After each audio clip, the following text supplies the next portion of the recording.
அன்பர்களுக்கு ஒரு ஒரு வேண்டுகோள்.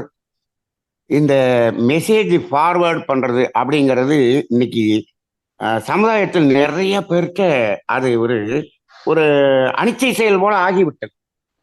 ஆனால் ஒன்றே ஒன்றை மட்டும் நான் பார்க்கிறேன். எனக்கு நிறைய மெசேஜ் ஃபார்வர்ட் ஆகி வருது. இந்த பயனுள்ள ஒரு கருத்துக்களை சொல்லக்கூடிய நமது நிகழ்ச்சிக்கான அந்த போஸ்டரை நம்ம போடுறோம்.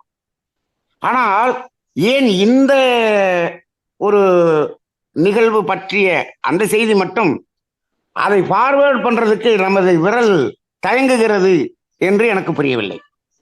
ஆனால் தேவையில்லாத எதையோ ஃபார்வேர்டு பண்ணக்கூடியது கோடிக்கணக்கில் ஃபார்வேர்ட் ஆகிடுச்சு.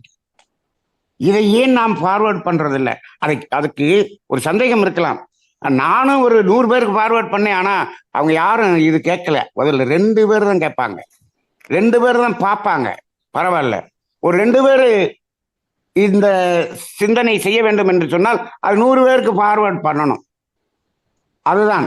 ஆனால் நீங்கள் தவறான செய்தி, கேளிக்கையான செய்தி 100 பேருக்கு ஃபார்வர்ட் பண்ணீங்கன்னா அதில் 90 பேர் கேட்பாங்க. பரவாயில்ல, நம்ம அதை ஃபார்வர்ட் பண்ணி 90 பேர் கேட்கும் போது அந்த 90 பேருடைய அலை இயக்கம் நமக்கு கர்ம வினையா வரும்.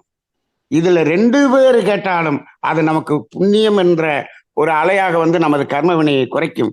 அதனால இதை நல்ல விஷயங்களை, நல்ல செய்திகளை அனைவருக்கும் பகிர்வதில் எந்த ஒரு ஏதாவது யோசனையும் இல்லாமல் பகிர்ந்து கொள்ளுங்கள். அதை அனைவருக்கும் அனுப்புங்கள். அந்த கர்மவினை பதிவு அவர்களுக்கு குறைந்த நிலையில் இருப்பவர்கள் எல்லாம் இதையும் சிந்தனை செய்து அவர்களும் தன்னை மாற்றிக்கொள்வார்கள்.